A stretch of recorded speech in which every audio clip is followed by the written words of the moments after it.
That way I don't open up a private channel and see the rest of your messages. Okay.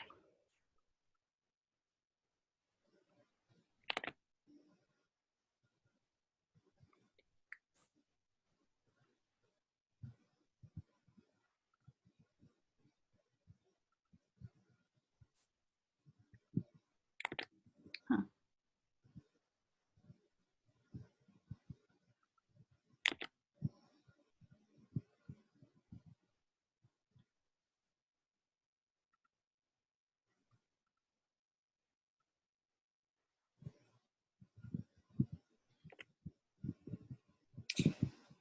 All right, so the question was about the React class exercises. 110 was the Babel setup.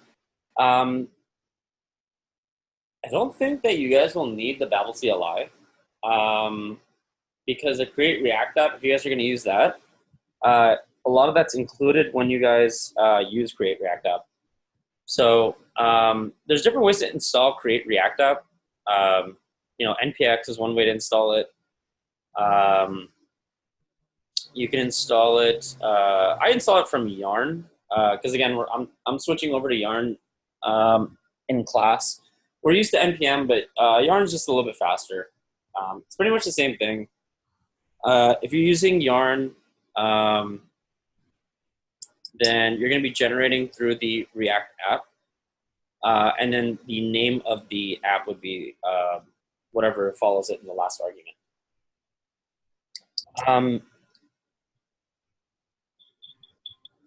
Yeah, so there's other exercises that we didn't cover. I would recommend going through those. I don't think we missed any on Tuesday. We missed some on Saturday, but they weren't that big. Which ones from Tuesday were you referring to? You said 111, 15, correct? Yes. Okay, let me see here.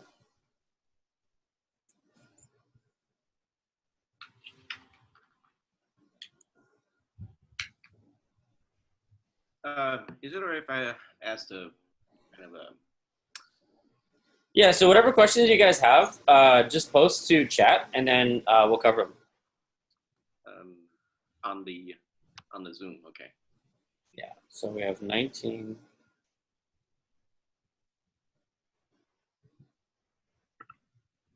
So this is all going to be about 19.1 and 19.2 for questions on that.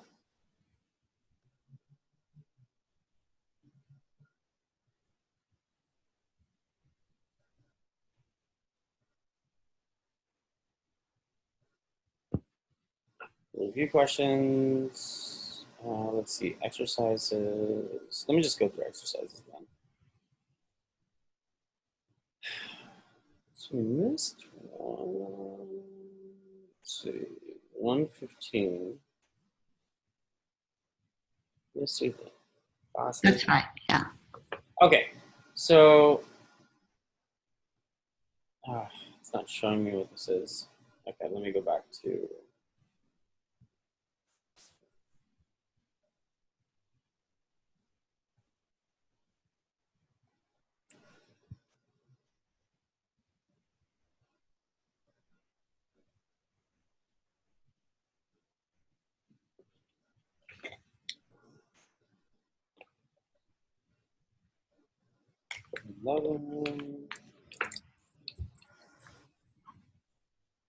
Yeah, so 111 was about import. So the import module is actually very simple to use. Okay. So the import module is something that we used in class on Saturday. And that import module is used in contrast to the common JS modules. So the import modules has the benefits. For example, like I'm able to just use simpler syntax. So, that's not one of the ones from that Tuesday, the day one. Even, this one? yeah, but we hadn't done done the React, the Create React app. We hadn't installed that yet. Correct. That was done on the next day. So these were done for the Tuesday one. So does it assume with 111 to 115 that we installed only the Babel CLI, or does it assume that the React has been installed? Yeah, it does not assume React at that point. It assumes React after. So it assumes Okay. create React app afterwards. So the Babel CLI, when utilizing it without React, then you'd just be using it for utilizing ES6 to have cross-browser support, Okay. so that it transforms down to ES5.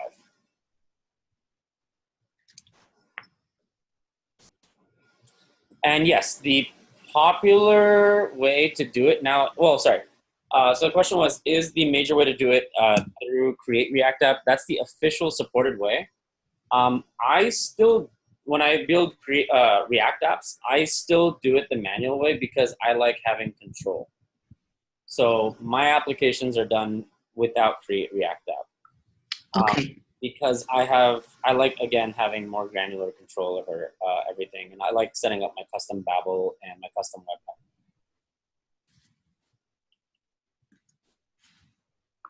Do they conflict with each other, the doing it custom way and doing it with Create React App? Yeah, well, what you could do is you could eject the app, meaning that you could eject from Create React App, and therefore you wouldn't be using React scripts anymore. React scripts is another library that automates a lot of the setup for React. So the reason that Create React App was created was to automate the setup of using React. And so you can just start having something to work with. But those 2 points about using, setting up Webpack and Babel, I like customizing it a little bit more. Okay. And therefore I basically say, okay, I'm going to start off with a rejection. I'm not going to go with Create React App. I'm just going to go with React.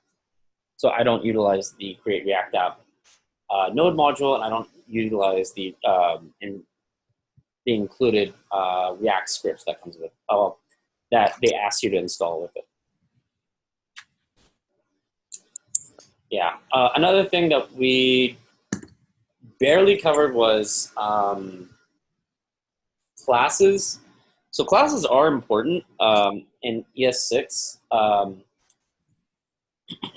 think that's something that is good to cover. So the way that classes work traditionally in statically typed programming languages like Java, C++, is a class is going to be used as a blueprint that can generate objects and that can provide an inheritance structure from. So if I say a class of animal has, attributes of, legs, arms, ability to speak, these are properties of that class.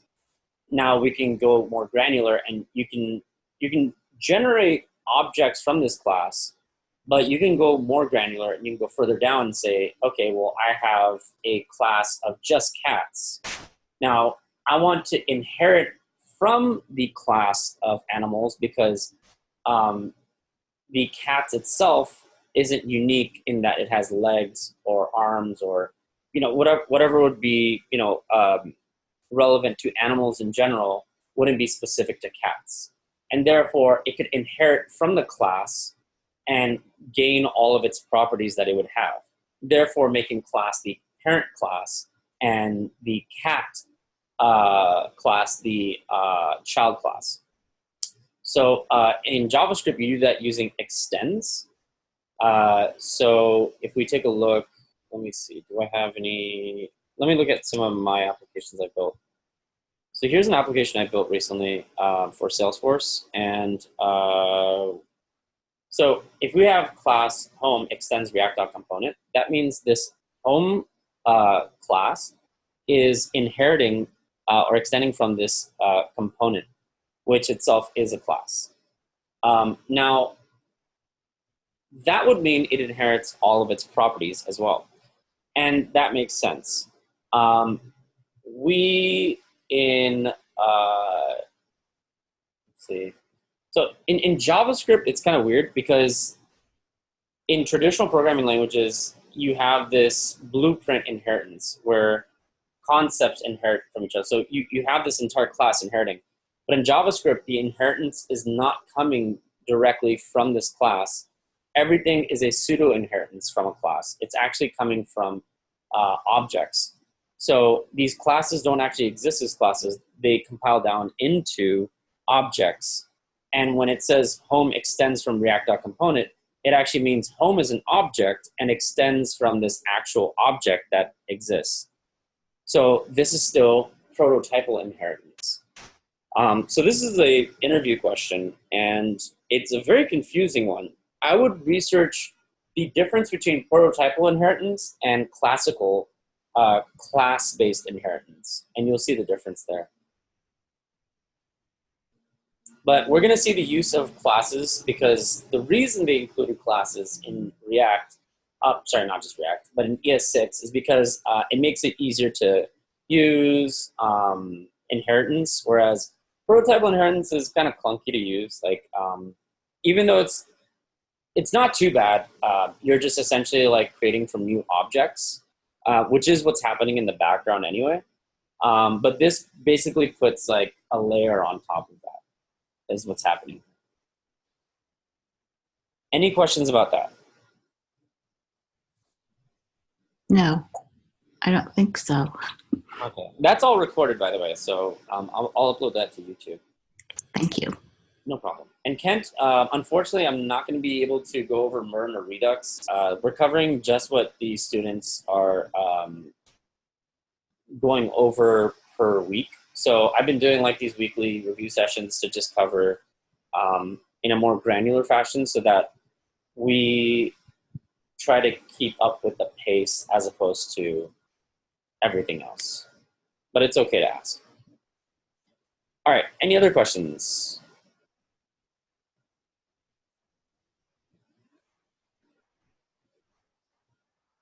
Ask me questions. So I'm just going to continue on the idea of the class exercises. So for Saturday's class exercises, 04 was Hello Bootstrap, and then you suggested that we look at React Strapped rather than. Yeah, I don't like importing Bootstrap raw. So Kent, you actually might find this useful. There was a series of iterations that went about. So first, React was like, okay, you can just use Bootstrap, right? And to use Bootstrap instead of React is really easy, right? You would import Bootstrap into your index.html. You call it as CSS. You just put your Bootstrap in here. From there, you can just start using the class names, right? So if I go into a component, I can just say class name container, and it gives it the Bootstrap for container. Now, that's easy, but when we're working with React, we do everything in a component-based way. So if we're giving it styles and we're generating content based off of these styles, then we should make it more appropriate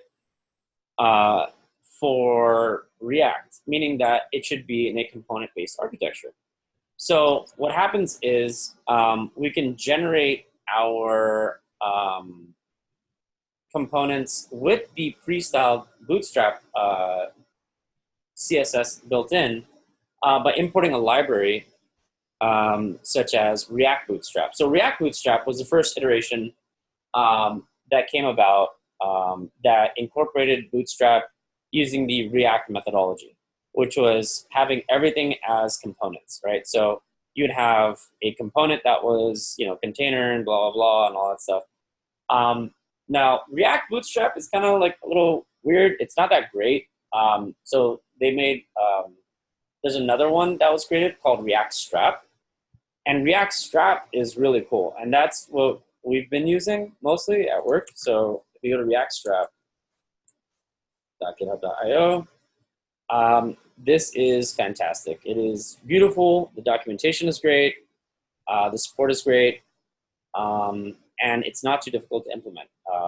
In fact, it's pretty much just drag and drop. So these are pre-created components that you can then just utilize whenever you need. So for example, if I go to, let's see, button, and I put color primary, then I get this component. And this is actually a React Bootstrap component. So that is actually how I structured my entire application for the Salesforce application that we built. So if you notice over here, I actually don't have any HTML. I have like maybe a few lines, but most of it is actually done through the use of React Strap. So this is a React Strap component. This is a regular React component or custom component. This is a React Strap component, React Strap, React Strap, React Strap, React Strap, React Strap. So everything is done in a component-based way. And therefore, I don't have to write much custom code. So it's much cleaner and has that reusability in it without me having to do any custom testing on anything and introducing any new code.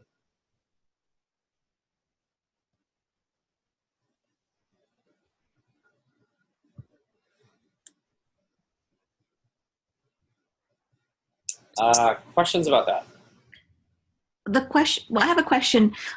Since 4 and 5 are using Bootstrap, is it okay to just use React Strap and just try and figure out how to use that for those? Yeah, I would much prefer you guys switching over to React Strap over Bootstrap. It's gonna be harder because I know I'm adding an additional learning curve, but since you guys already know full stack development, I feel like this is kind of like extra that you guys are learning. So if you're gonna learn extra, might as well learn it like the best way. And I feel like this is the best way. Like if you are gonna use Bootstrap, you already know how to use Bootstrap, right? You Yes. know how to put, you guys are all, you guys made it this far, you know how to take an element and put, class name. The only difference is class name, and then just put, Bootstrap into there. And that's very simple to do. So what I would do instead is try utilizing these React Strap components. Again, it's purely optional. If you guys want to use Bootstrap and you guys are like, I'm getting way too confused with React Strap, object deconstruction is too confusing, and utilizing this while trying to understand how React works is too much, that's okay. You can use it the regular Bootstrap way and just put classes in there. That's fine. Also, Marcos, you're here too. What's up? Hello. Hi, I haven't seen you in forever. I know, sorry, I've been busy, but You're a terrible person. you guys are doing some React, so I was excited. Yeah. Have you been using React Strap at work? React Strap? Not really, but it's pretty cool. I like it a lot better than the regular Bootstrap that you were saying. Yeah. It's and the documentation is amazing. Take a look at this documentation. Look at this. Look at this beautiful documentation. Oh, look at this. Example, display. Example, display. Just amazing. Anyway. Okay, more questions. Ask.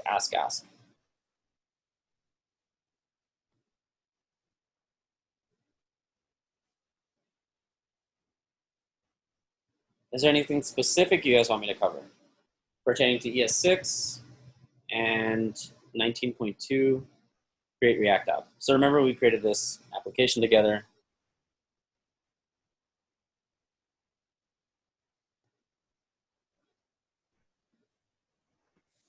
Can you go over Hello Div again in including the list of, I can't remember, it was vegetables or something?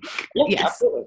So Hello Div is what's called like a dumb component. So it is a stateless component. So a stateless component just means that it's not maintaining any state. So you guys are going to go into, when you guys get into 19.3 React going further, you're going to see something like this, where you're maintaining state across your component. And so a stateless component means that this is just something that I want to display. right? It's just going to take the information and display it. It's not going to maintain any memory. It's not going to do any of that. So this hello div is utilizing React, obviously. From there, we use the arrow function, and we say, okay, this is a new component, and it's not taking in any props. And all we're going to do is display this component.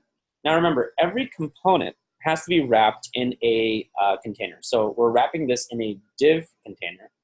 And from there, we have our other elements. So again, don't forget that this is HTML-like syntax, but everything compiles down just into JavaScript, right? So this is JSX. So over here it says, hey guys, I'm a header, things I like, blah, blah, blah. And all we're doing is displaying this. So what happens is when we take this function, which is a component in React, what we're going to say is we're going to export it, and then we can use it wherever we want. So in my app over here, I have hello div. So I call this component by importing it first. So I import it, and again, import is the newer way of doing things. It's the same thing as, if this is ES5 syntax, this would be hello div, would require, and then this would be that. And that would work as well. But again, we want to use the newer syntax, so we're using import, and so we now have hello div, and that allows us to use object deconstruction and a lot of other fancy things that we can now use with ES6. So we import our module, and again, what's getting exported from here is this component. So export default hello div is exporting this whole thing, this hello div. So when we use it over here, we just call it.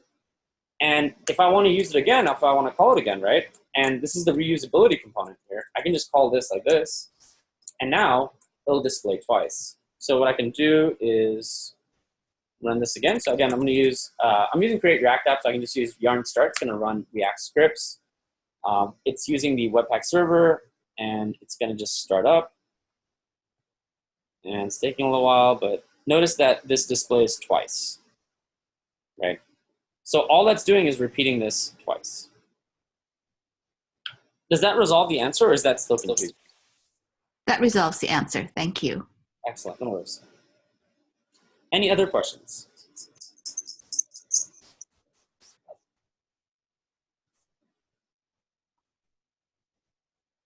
Okay, I'm going to do another question. Yes, please do.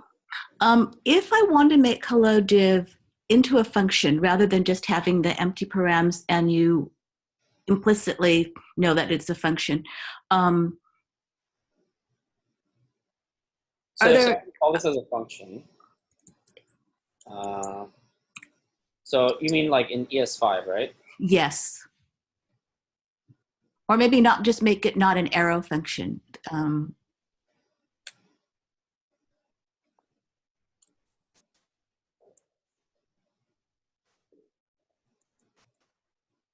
There you go.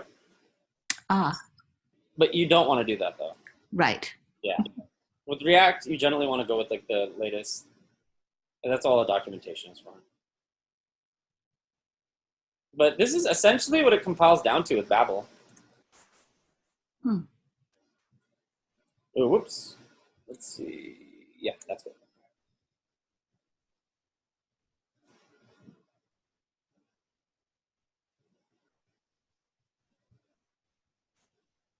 Let's see. Beeson, Levon, Eric, Ali, you guys don't have any questions? I kind of have one regarding the, remember we had like function expressions and function declarations? Correct. Which one is this? This is a function expression. So if I have anything that is referencing a variable, then it's a function expression. So if, are the declarations out of the picture in ES6? correct. So, well, in ES6, you can use, like, if you're using ES6, you also have access to ES5. So you can use function declarations still. You just wouldn't write it like this. You can, like, I have plenty of function.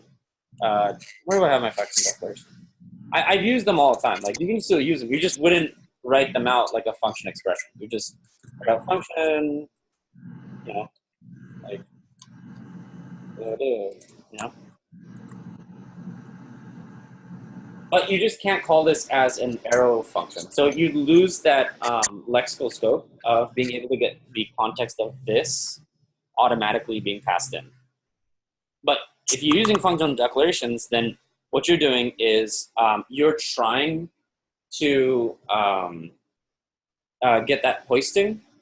So if you want something hoisted, like you really need it hoisted, then just use function declarations. And then you would just use either bind for this, or you would use, you know, var self equals this. I mean, well, if you're going to use a comment.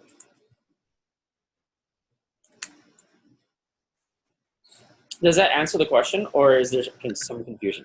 Yeah, that's pretty good. I mean, I've always kind of thought that one always like involved the other, and I was always wondering why there were both out there, but this kind of makes sense now that they just switched to there.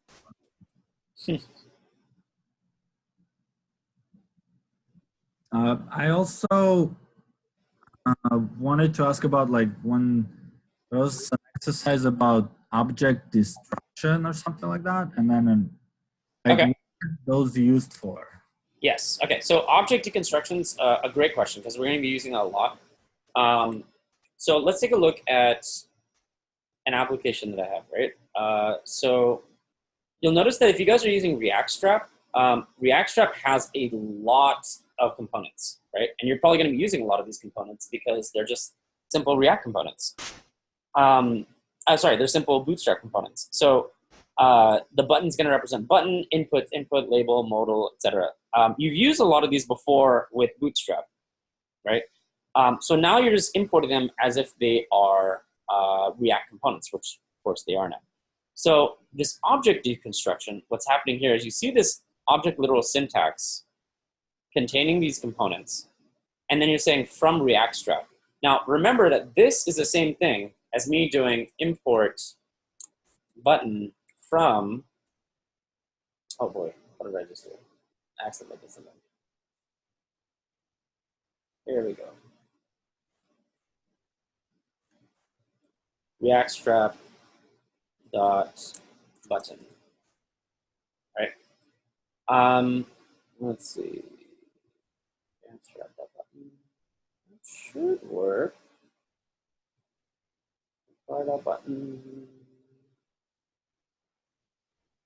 React Strap dot button. I have to do it inside though? Oh, I guess I have to do it. No, that's not gonna work. You Yeah. have to do the button dot whenever you're gonna be using the button, then But- you do button dot button. You know, you already imported a button and it's importing the entire React Strap. Oh, you're right. You're right. Yeah, and then you can use the button and then dot button. Yeah, you're so right. You're so right. I haven't used it like this in so long that I forgot how to use it. Like whenever I use component, I actually use it like this.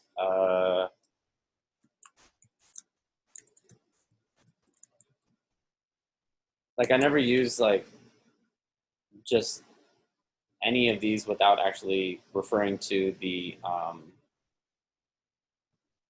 object's deconstruction properties. So yeah, if you wanted to use button in that case, you would have to then say React Strap import. So you'd have to be like React Strap.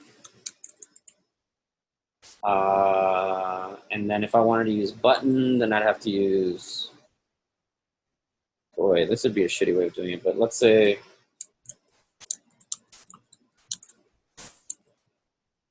dot button. That's correct, right, Marcos? Yes, sir. All right. Yeah, and so that's terrible to do because you'd have to do that every single time you want to use any of the components. So this additional syntax is really bad. I don't think I've ever seen anyone do that, so don't do that. The benefits of object deconstruction is I can get all these set up ahead of time so that instead of me having to refer to whatever I store this as and then calling the property, I have these variables already set up. So therefore, I can just call button, form group, input, label, So I have modal, input, label, form group. I don't have to call like React strap dot or anything like that. Levon, does that answer your question or does that not answer your question? No, yes, it does answer my question. Thank you. I'm so glad I have Marcos as a TA.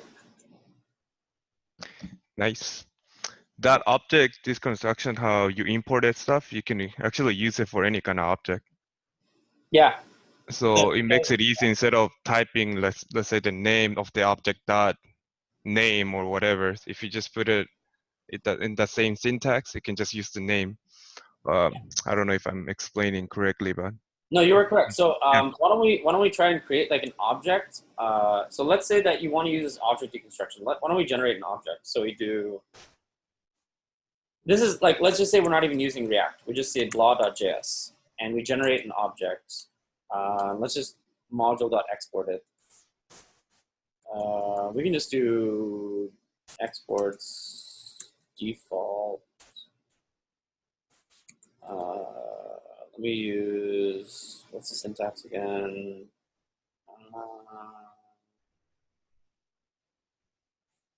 Should I set this up as a function? No, let's just set it up as an object. So we do module. Marcos, I forgot. If I'm using module.exports, can I still use the import module with it? I believe so. Should be able to. Okay, let me double check.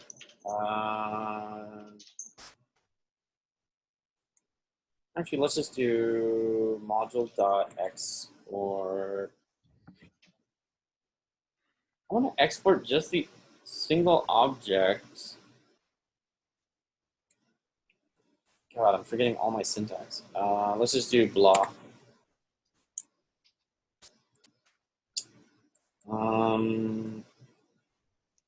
Okay, so then I'm just going to create an object, or let's just create, I don't know, properties, name, whatever, age, blah, blah, blah, blah, and then height, I don't know. Let's say that's inches or something. So we export that, and then what we can do is, if we wanted to import that, we could just do, let's say that you just wanted a single property from that object. You can just do import, and then you can use object deconstruction. Let's say you just want a name.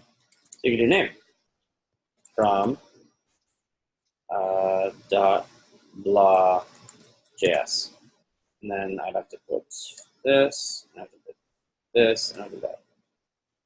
And this is great right now because I'm not using it, but this would extract this property out of this object, and then I can just use it directly. So that's what Marcos is talking about. So it's kind of cool. You don't have to just use it with React components. It's a ES6 feature. It's an ES6 feature, not a React feature, just like everything we're doing here.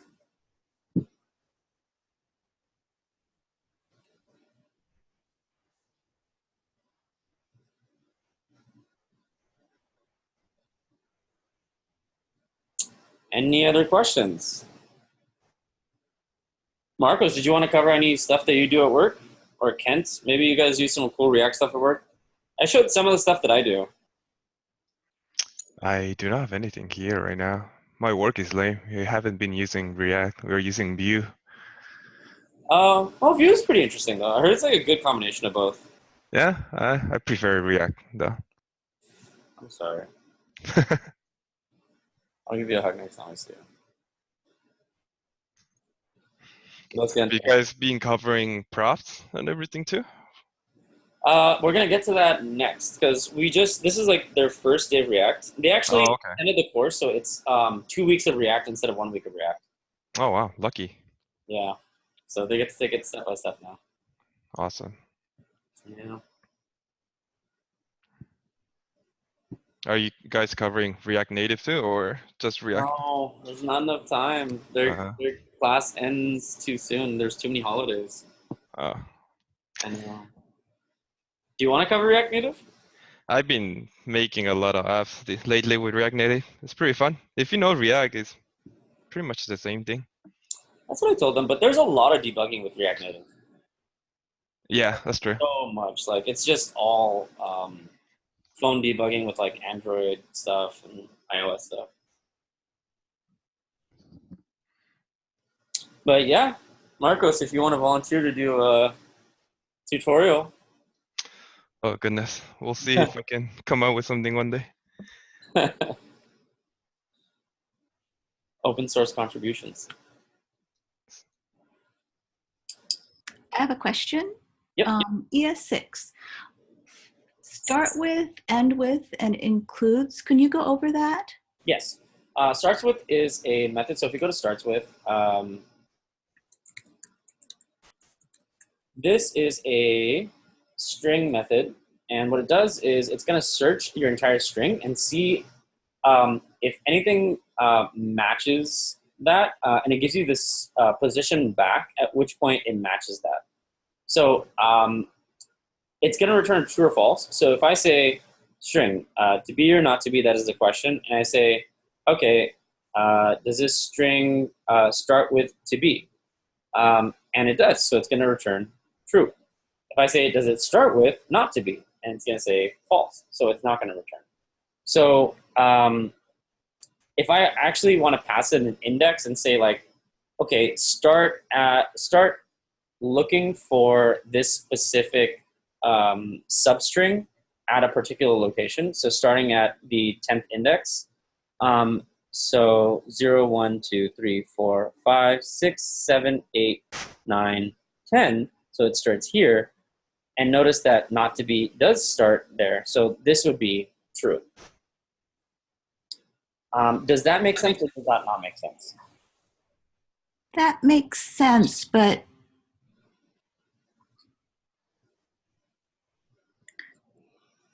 so console log is just going to return true or false. It's not going to. Yes. It's just a true or false kind of answer. This will return true or false, and when you console log, it will show that. This is used when interpolating through strings or like, trying to search for something. Okay. Or like, let's say you're trying to determine, it's like, do any of these data points in my database contain, do they start with this certain series of characters? If so, I want to, extract them or something. Okay. And ends with follows the same thing, except it goes from the end of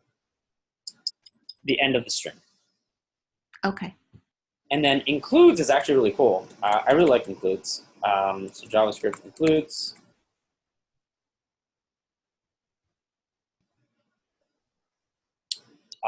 So it's going to search through an array, and it's going to say, for example, if I pass in anything, it's going to say, does it exist in there?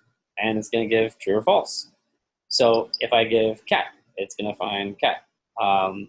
So this is really good for, it goes through everything at O of n. And you guys haven't learned big O notation yet, but essentially it works in the same way as like a for loop would, except you don't have to create the function to look through something to see if that exists. I mean, it's very similar, like index of. Mm-hmm. Yeah. Right? Could you do the same thing with a string, or Does it exist on strings? I don't. Let's see. Does it? Yeah, I guess it does.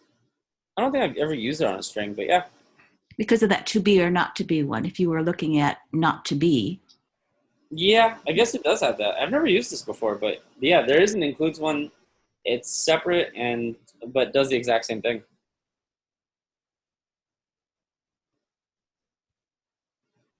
Okay. Kind of amazing. Yeah, it's really cool that they make all these convenience functions that are now built into like native JavaScript. So these are actually built into the string prototype, which is like the the highest prototype for that object in the string. Thank you. Yep.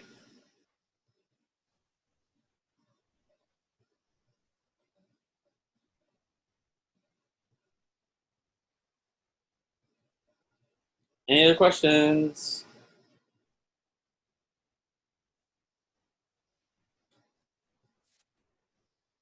Can I ask a homework question? Yeah, sure. I was wondering, I'm not understanding fetch, what that means. Does it mean Oh, yes. get something or? Yeah, fetch is actually a native call built into JavaScript that is now from ES6. If we go to fetch JavaScript, I like it, but it's still a bit too cumbersome because you have to add a little bit more syntax, which is kind of annoying. So I don't know. Like Marcos mentioned, like I use Axios. So if you notice that, like instead of fetch, you'll see me using the Axios library, which is built on top of Ajax anyway. It's good, but I still prefer using like a third-party library in order to make my HTTP requests. So all it does is really make HTTP requests from the client side. But you can also, I think you can still only use it from the client side. Fetch, I don't think you can use from server side because it's built off of Ajax calls, I think. And Ajax doesn't exist on server side. So if you're trying to use a request module on the server side, you still have to use some like request or the native HTTP module that Node has. Okay. Yeah. Thank you. And it actually says over here, it's pretty much, same thing as XML HTTP request, but it has more features, I guess. I mean, not that much better. It allows you to do some cool stuff, but like, I would rather just use Axios. It's so much easier. Like, I tried using native fetch because I didn't want students. So we built this module for the students at Salesforce to learn. And I was thinking about it. I was like, okay, I want to use as much native stuff, so not include as many libraries. But teaching you guys fetch is just more cumbersome than actually just saying like, here, import this library Axios, and then we can just make all these requests so much easier. If you want an isomorphic application, so let's see how good my graduates are. Kent and Marcos, what is an example of an isomorphic application? And what is an example of a module that's isomorphic for requests across client side and server side? Come on, Marcos. What is a module that's isomorphic? What is the concept of isomorphism?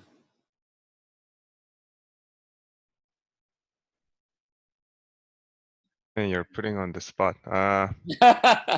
You're my TA, dude. You remember? Not really. Oh, damn. Okay, so isomorphism, if we have something like the request module can both be used on the client side and the server side. So I have another application that we have, which is assessment delivery. And we use the request module because it allows us to have similar functionality without having to switch between too many modules. Again, the more libraries that you start importing, the more technical debt you start accruing, especially on dependency management. So if you want to start having isomorphic apps, what happens is if you have client-side, server-side having similar or the same packages being used, then you have a more isomorphic map. And Marcos would have told you that, but he didn't want me to look bad. Same thing with Kent.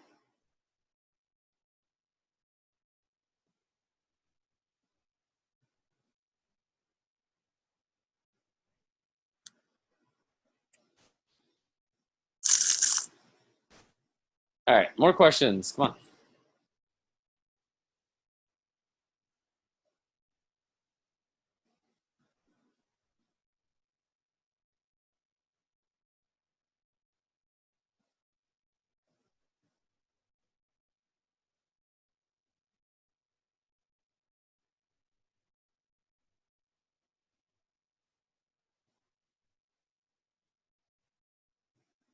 Is anyone there still?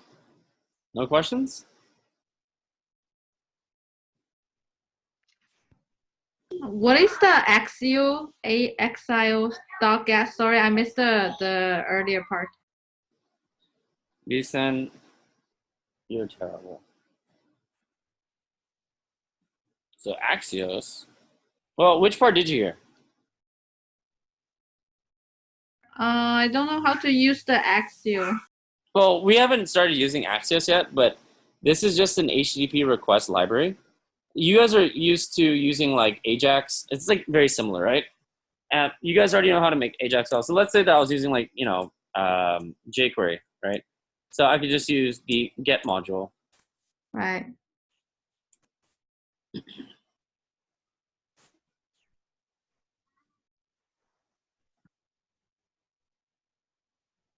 It would be the same thing, right? And you guys already know how promises work. So Ajax is a promise-based library. But we're not using jQuery anymore, right? So instead of using jQuery, and remember what we mentioned on Saturday, if we use React, it's just a UI library. So it doesn't come with native HTTP request modules built in. So you can use the native JavaScript one. Or, I mean, you can go crazy and go like with the XML HTTP request object route, which is nuts. Or you can use a simple library, which gives you the same advantages of using like the jQuery Ajax calls, but with minimal wear and tear. Oh, nice. So this is making a get to this reference. Okay. Does that make sense or does that not make sense? It does. It does make sense. So it's suggested for the what is it? I mean, for this part of the project, we always use a axio.get instead of the jQuery one. Yeah, we're not going to be using jQuery because we're trying to like React takes care of like state management, and the whole purpose of it being React, it's reactive, right? So you're able to have all these event listeners like built in using React.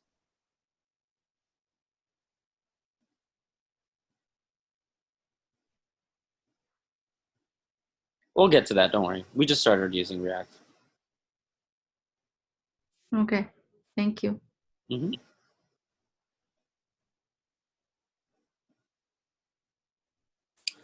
And if anyone's interested, Marcos or Kent, you guys probably care more because you guys have been doing this for a while. I built this application for Salesforce, and it actually uses the Salesforce API, which is hell. It's the worst API I've ever used. But it's actually works with the API to make CRUD operations. So this is React with Salesforce, and it's a very basic app. So you can understand how to use Salesforce if you ever want to kill yourself. Sounds good. Mm-hmm.